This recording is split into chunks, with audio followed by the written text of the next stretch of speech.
대학교 1학년 때 제가 사이코 드라마를 한 적이 있습니다. 그때 막 아무튼 굉장히 기억에 남습니다.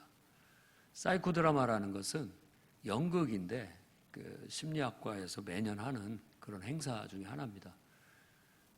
무대 중간에 의자 같은 걸 하나 놓고 거기에 말하자면 아버지에게 상처를 받았다 하면 아버지가 있다고 생각하고 그 아버지와 이렇게 역할극 같은 걸 하면서 치유가 되는 그런 걸 드라마로 그거로 꾸며서 하는 발표하는 그런 행사였습니다.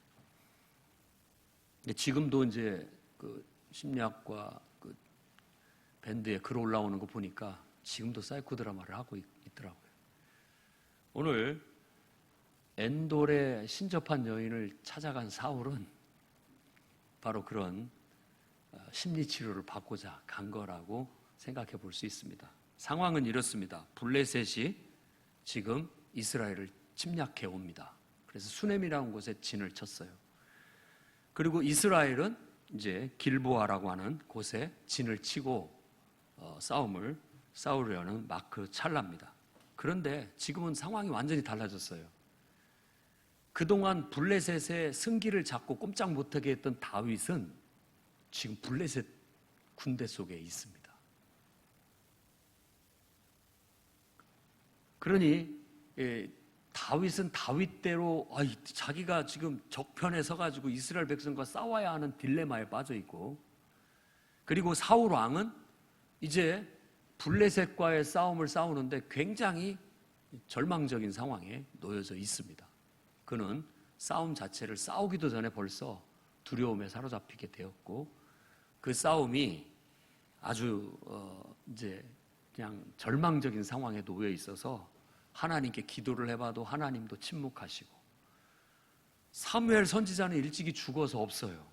그 사무엘 선지자가 죽었을 때 그를 애도하는 뜻으로 모든 신접한 자나 박수들을 다 나라에서 내쫓았습니다. 그런데 너무나 두려움에 사로잡히고 답답한 나머지 어디엔가 가서 자기의 이 답답함을 풀기 위해서 다시 그 신접한 자를 자기가 세운 법령을 어기면서 몰래 찾아가는 그런 모습을 보이게 되는 겁니다. 결국 엔돌의 무녀를 찾아 갔던 사울은 모든 것의 부재 속에서 나락으로 떨어지게 되고, 다윗은 하나님의 도움을 받아 극적으로 전쟁에서 제외되는 그런 응답을 받게 된다고 성경은 말합니다.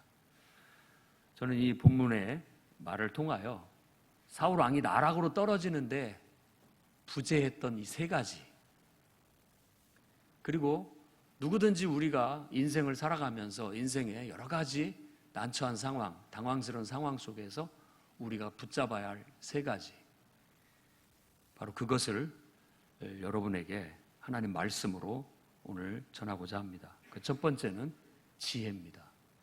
여러분, 지혜로우십시오. 하나님께서 여러분을 향해 지혜로우라고 말하고 있습니다. 자, 피리가 있어요. 피리를 만든 사람이 있죠. 그 피리를 부는 사람이 있습니다. 그러면 피리를 잘 만들려면, 최고의 피리를 만들려면 최고의 연주자가 그 최고의 피리를 만들 수 있다라는 겁니다. 그렇죠. 연주를 해봐야 어떻게 만들어야 좋은 소리를 낼지도 알 거 아니에요. 꼭 맞는 말은 아니지만 창조주 하나님은 정말 우리 인간을 창조하실 때 이 피리를 만들듯이 자기의 형상을 닮은, 그러니까 신의 형상을 닮은 그런 인간을 만들고, 인간으로서의 기능, 역할을 최고로 발휘할 수 있도록 만드신 겁니다. 왜냐하면 그분이 모든 것들을 다 알고 계시기 때문에. 그래서 인간은 하나님의 손에 붙들려 연주될 때 가장 인간다운 아름다운 소리를 내고 하나님의 어떤 창조하신 인간으로서의 본연의 모습을 되찾게 된다고도 볼 수 있습니다. 사울은 그가 왕이 되고 나서부터 자신의 본 모습을 잃어버리고 타락하게 됩니다. 인간이 자기의 본 모습을 잃어버리고 타락하게 되면 우리 인간이 발휘해야 할 기능과 연주해내야 할 아름다운 소리를 연주해낼 수가 없습니다. 불협화음을 내게 되고 결국은 우리의 기능을 제대로 발휘하지 못하게 되는 타락을 하게 된다는 겁니다. 사울은 그가 왕이 되고 나서 바로 자신의 본 모습을 잃어버리고 자신의 기능을 제대로 발휘하지 못하는 타락을 경험하게 됩니다.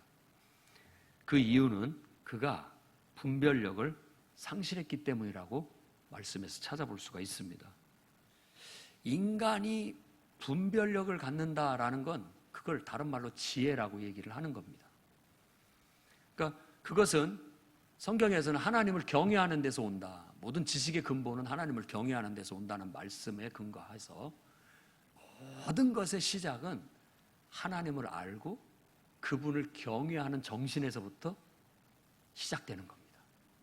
그러니까 내 인생을 연주하는 법을 배우려면 내가 제 기능을 발휘하고 아름다운 소리를 내서 뭔가를 이뤄내기를 원한다면 우리는 하나님을 발견하고 인정하고 그분의 도움을 받아 그분을 경외하는 신앙심 속에서 우리가 우리 인생을 사용하는 법을 배워야 된다라고 할 수 있다는 겁니다. 그래야 최고의 연주를 해낼 수 있습니다.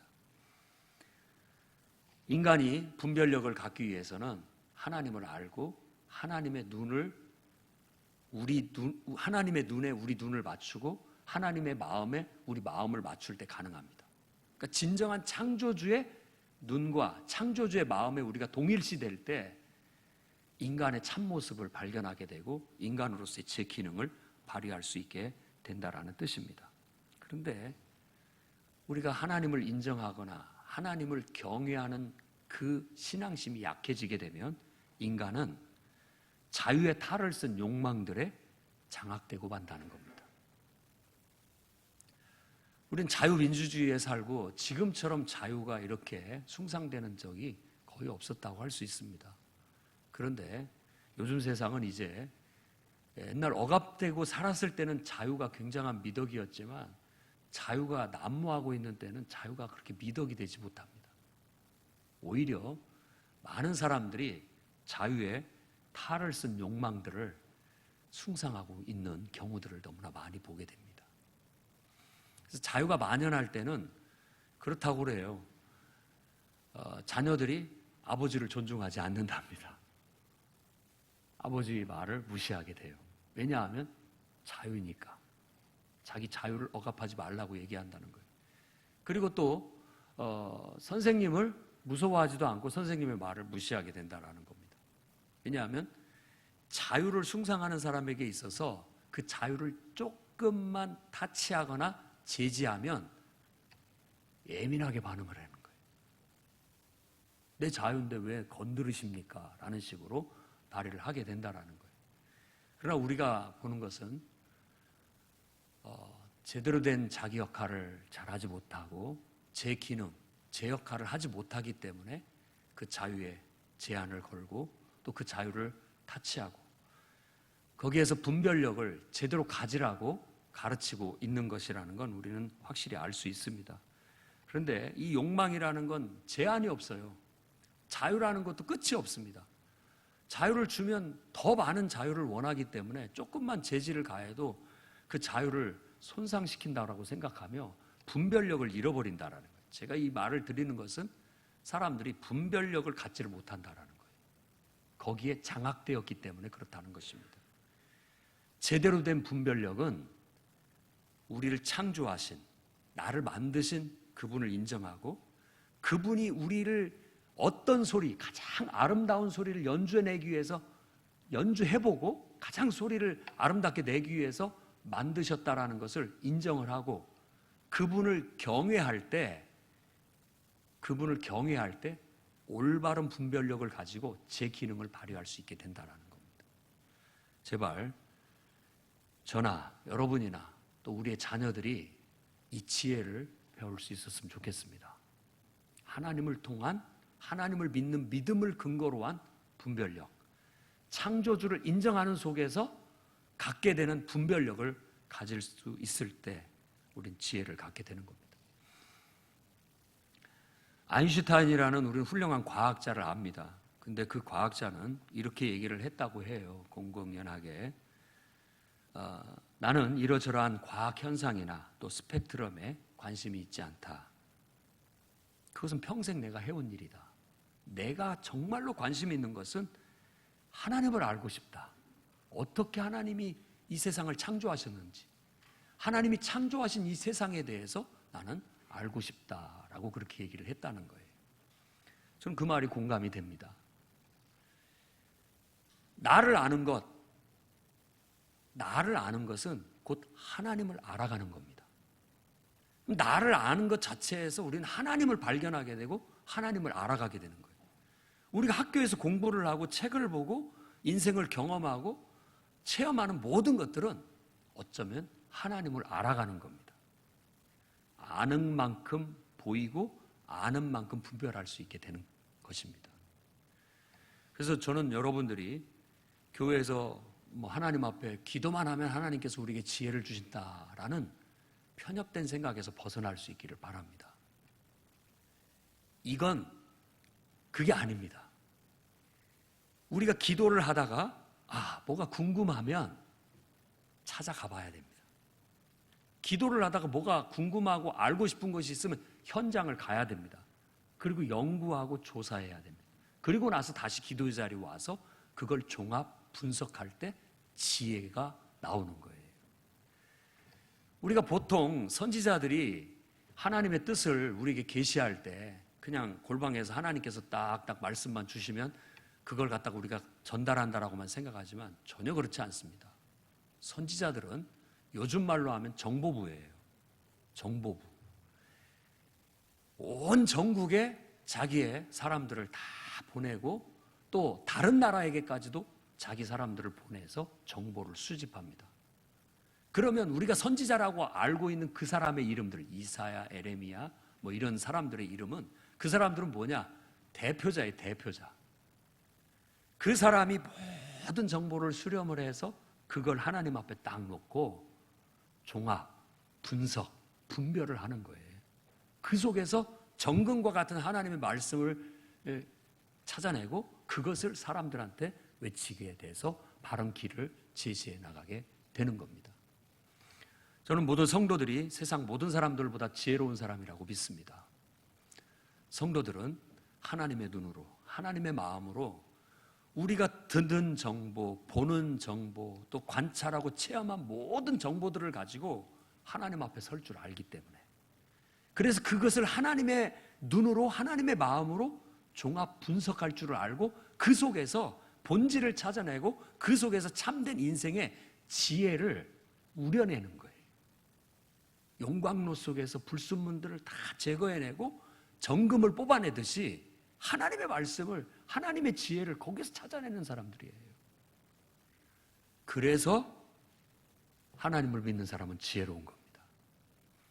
우리가 하나님과의 관계를 잃어버리고 하나님을 부정하고 하나님을 경외하는 걸 약화시켜버리게 된다면 이 모든 것을 놓쳐버리게 되겠지만, 정말로 하나님을 사랑하고 하나님을 경외하면 경외하는 심이 더 강하면 강할수록 이 정금과 같은 하나님의 지혜를 찾아낼 수 있는 거예요.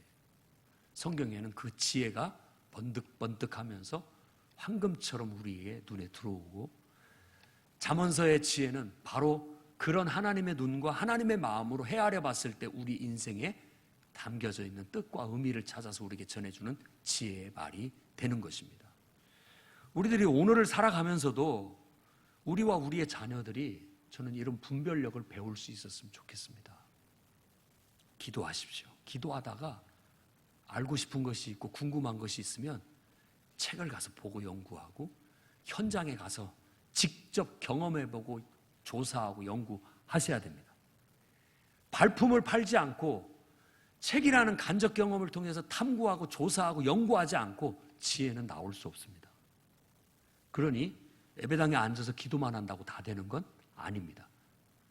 그러나 현장에 가서 살펴보고 따져보고 조사해보고 정보를 얻고 들어보고 모든 정보들을 가지고 와서 그대로 내방쳐 두는 것도 지혜가 아닙니다. 그걸 하나님의 눈으로 의심하고 질문하고 분석하고 종합했을 때 우러나오는 그 어떤 것이 바로 지혜가 되는 겁니다. 동양에서 지혜로운 사람을 얘기하라면 제갈공명? 제갈공명이 그 집안에서 책만 보고 이렇게 하면서 온 우주의 원리를 다 터득했다고 보지는 않습니다. 삼국지를 읽어보면 그런 사람들은 전국 팔도를 다 돌아다녀요.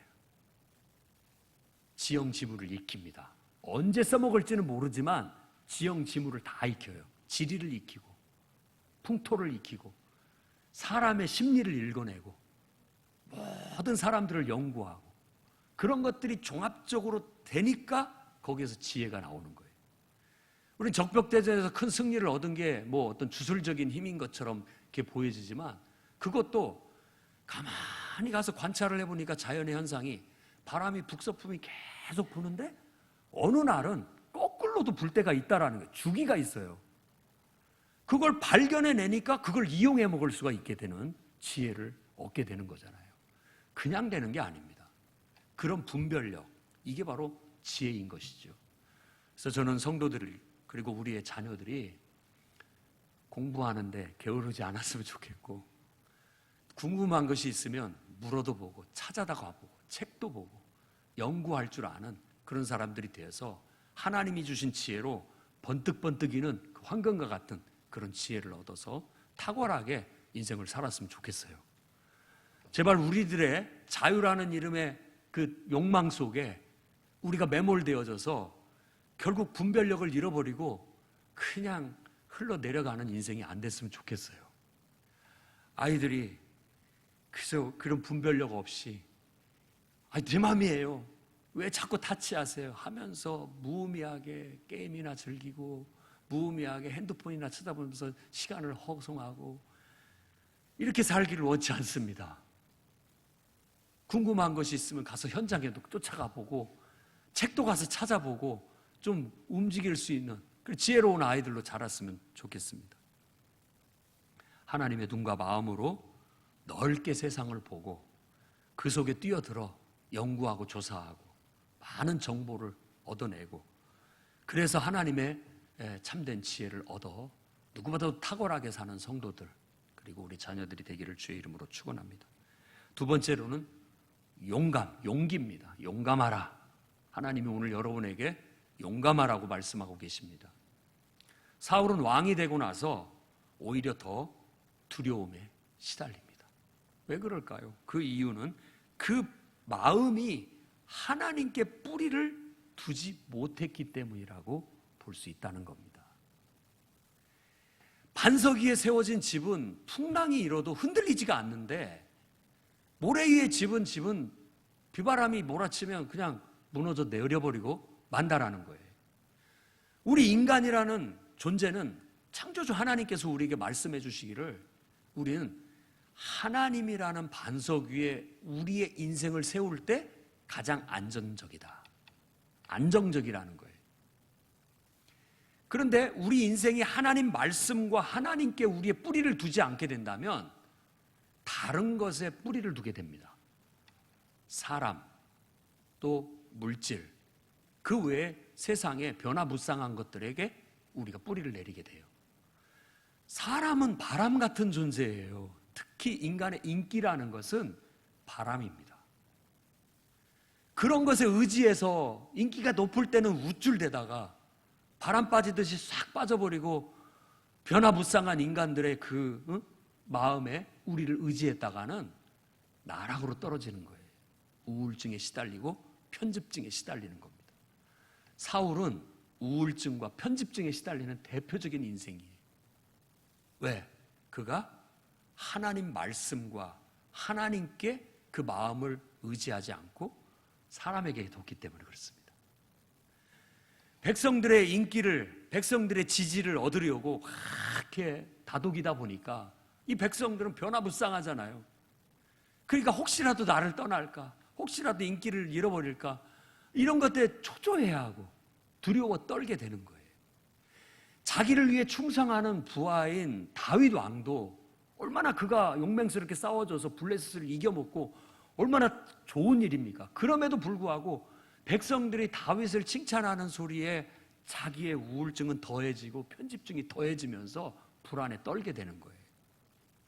인간은 하나님의 말씀, 하나님의 뜻에 집중되어져 있을 때 가장 강인한 인간이 됩니다. 용기라는 것은 다른 게 아닙니다. 하나님의 뜻과 하나님의 목적, 하나님의 말씀을 실천해내는 능력이에요. 우리가 창조서를 믿습니다라는 고백은 인생은 자연 발생적이거나 우연의 산물이 아니다. 오히려 하나님의 뜻이 있어서 주어진 게 인생이다라고 믿고 받아들인다는 뜻입니다. 그래서 어떤 인생도 목적 없는 인생이 없고 다 그 목적을 향해서 나아가고 있다. 그래서 그 목적을 향해서 목적이 있다라고 믿는 사람, 그리고 그 목적을 이루기 위해서 사는 사람들은 흔들림이 없는 거예요. 흔들리지 않습니다. 우리는 하나님의 명령, 하나님의 말씀을 갖고 살아요. 그러니까 순교자의 신앙이 나오는 겁니다. 사람들이 그것 때문에 욕을 하고 나를 떠나가고 또 환경이 그 일을 하는데 도와주지 않고 완전히 정반대로 돌아가도 우리는 굽히지 않습니다. 하나님 명령이기 때문에, 하나님 말씀이기 때문에 하는 거예요. 그냥 나아가는 겁니다. 하나님의 말씀은 우리 앞에 홍해바다가 가려져 있어도 말씀이 가라 하면 우리는 그 바닷물에 우리 발을 내딛는 사람들이에요. 왜? 우리는 바닷물을 보는 사람이 아니라 하나님 말씀을 듣고 순종하는 사람이기 때문에 바닷물에 우리 발을 내딛는 거예요. 나머지는 하나님이 하시는 일이에요. 하나님은 그 바다를 열어주십니다. 그게 믿음의 용기예요. 믿음의 용기예요. 우리 앞에 낭떠러지가 있어요. 그런데 발을 내디디라 해요. 아니, 미쳤습니까? 낭떠러지인데 거기에 어떻게 떨어져 죽으라는 말입니까가 아니라 그게 하나님 말씀이라면 우린 발을 내딛습니다. 하나님은 떨어지지 않도록 거기에 다리를 놓아주시는 분이에요. 믿으십니까? 이게 믿음의 용기예요. 말씀에 우리의 근거를 두고 그 말씀을 이루기 위해서 사는 사람들은 큰 성취를 얻습니다. 이런 것들을 패러디해서 지금 베스트셀러로 각광을 받는 실용도서들, 성공학에 대한 모든 얘기들이 그거의 아류작들인 거예요. 믿음의 용기만 있으면 창조주 하나님 안에서 내 꿈을 발견하고 내가 가장 최고의 가치를 발휘할 수 있는 내 인생을 향하여 하나님의 명령이니까, 하나님이 주신 사명이니까 그걸 갖고 살아가는 거예요. 세상에 성공하기 뭡니까? 꿈을 적어봐라. 그리고 맨날 그 꿈을 늘 외쳐라. 기도하라는 거나 똑같은 거 아닙니까? 그리고 그 꿈을 위해서 실행해라. 좌라좌절하지 말고 끝까지 실행해라. 그럼 성취될 것이다. 그 단순한 원리인데도 불구하고 사람들이 그렇게 안 하는 사람이 태백이기 때문에 이루어지지 않는다라는 거예요. 하나님을 믿는 사람들은 일찍이부터 그렇게 살아온 사람들입니다. 본토 친척 아비 집을 떠나 내가 지시할 땅으로 가라. 하나님의 명령이 꿈이요 비전인 거예요. 마지막 때 하나님께서 내 신을 만민에게 물붓듯이 부어주시겠다라고 하셨을 때 어린이는 애원하고 젊은이는 꿈을 꾸고 환상을 보고 이런 모든 것들이 결국 뭐냐? 하나님께서 우리에게 꿈을 주시고 비전을 주신다는 뜻이에요. 성령은 우리에게 꿈과 비전을 줍니다. 나라는 한 인간을 창조하신 그분이 이미 나를 연주하는 최고의 아름다운 소리를 이미 알고 나를 만드셨다니까요. 나를 어떻게 연주해서 나를 통해서 부러져서 연주될 가장 아름다운 소리를 알고서 나라는 악기를 만드셨어요.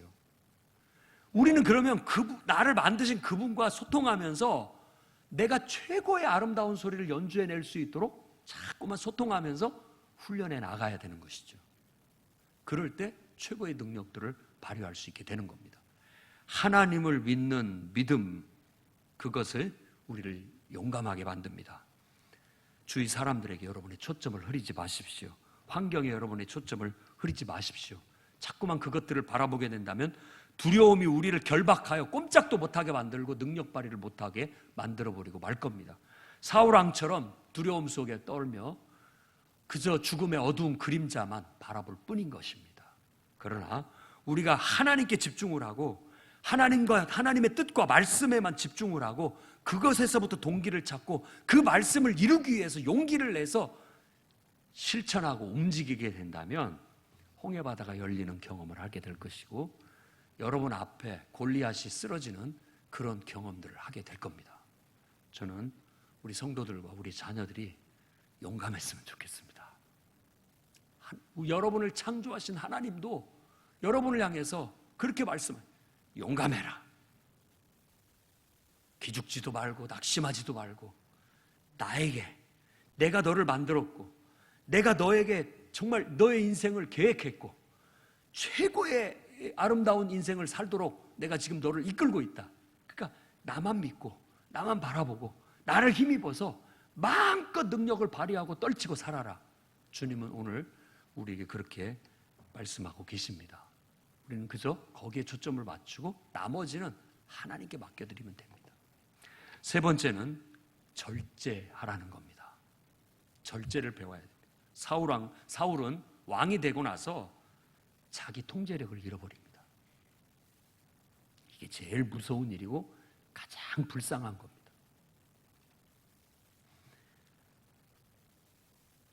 그 이유는 하나님께 자기 자신을 완전히 맡기지 못했기 때문이라고 할 수 있습니다. 우리가 능력이 많이 있지만 그 능력을 통제하지 못한다면 그 능력은 오히려 위험합니다. 나를 죽이는 독이 될 수가 있습니다. 타락한 영혼은 점점 더 끔찍한 행동들을 자꾸만 유발해서 남에게 해를 끼치고 자신에게 해를 끼치고 신을 모독하게 되고 스스로가 만신창이가 되어버리고 마는 거예요. 깊이 생각해야 됩니다. 스토아 학파를 일으켰던 제논이라는 사람의 일화 속에 그런 얘기가 있습니다. 자기 제자 중에 하나가 돈을 흥청망청 쓰는 거예요. 그래서 불렀어요. 어째 그렇게 함부로 낭비를 하느냐 그랬더니 제 돈이고 제가 돈을 쓰는데 뭐 문제가 있습니까? 라고 그렇게 얘기를 하자 제논이 곰곰이 생각하다가 요리사가 말이야 소금이 많이 있다고 해서 그 요리에다 소금을 다 쏟아 부으면 어떻게 되겠느냐 라고 그렇게 비유를 들어 설명을 해줬다고 해요. 적절한 절제가 없다면 맛을 낼 수도 없고 제대로 된 최고의 가치를 뿜어낼 수도 없다라는 뜻입니다. 오히려 그런 정말 자신의 절제를 이루지 못하는 사람들, 자기 통제력을 잃어버린 영혼들은 인생이 흔들리고 영혼이 흔들리고 온갖 의심과 불안에 시달리게 되고 사람을 믿지도 못하고 또 오히려 자학적인 쾌락에 자기 몸을 내맡기는 그런 병폐를 나타낸다고 합니다. 친구도 없고 진정한 우정도 없고 어떤 의미에서 진정한 의미에서 자유도 사라져 버리니까 세상에서 가장 불쌍한 가엾은 영혼이 되고 마는 거죠. 오늘 우리는 이 읽은 28장의 사울왕의 모습을 봐야 됩니다. 그 모습이 바로 그런 모습인 거예요. 신접한 무당을 찾아가 자기를 의식하고 그 신접한 무당들의 얄팍한 사이코드라마 심리치료를 받아 실신하는 한 영혼, 불쌍한 영혼. 엔돌의 무녀가 그저 죽을 것을 알고 이게 마지막 식사다 생각하고 그저 밥 한 끼 차려주는 것으로 위로가 끝나고 맙니다. 우리네 인생들 가만히 보면 죽은 이들에게 밥 한 끼 차려주는 거 그 무슨 의미가 있습니까? 정말로 우리가 하나님을 믿는 믿음 안에서 지혜를 배우고 또 용기를 배우고 절제를 배워 나라는 한 인생이 올바로 사용되는 법 그것들을 익힐 때 우리는 최고의 가치를 창조할 수 있고 또 하나님도 우리를 창조하신 기쁨을 얻을 수 있고 나도 만족할 수 있고 많은 사람에게도 유익을 줄 수 있다고 믿습니다.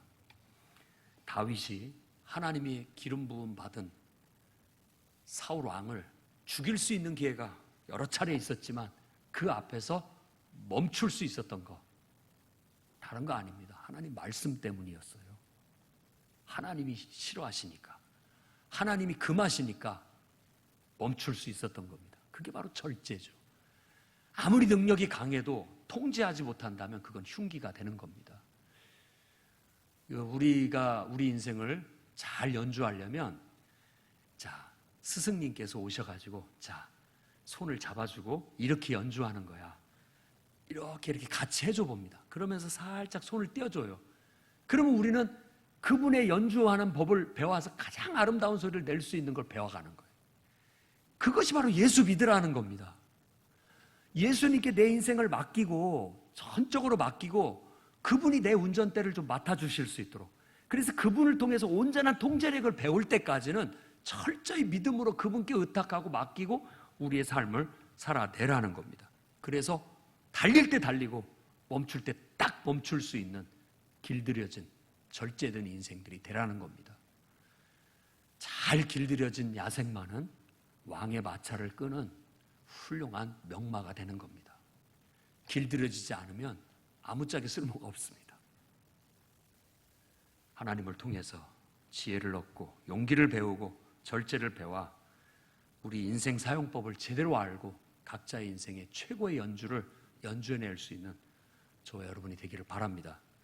조금 나쁜 상황이 주어졌다 할지라도 이 세 가지를 우리가 힘써 지켜나가게 된다면 상황도 바꿔갈 수 있다고 믿습니다. 기도하겠습니다. 거룩하신 주님,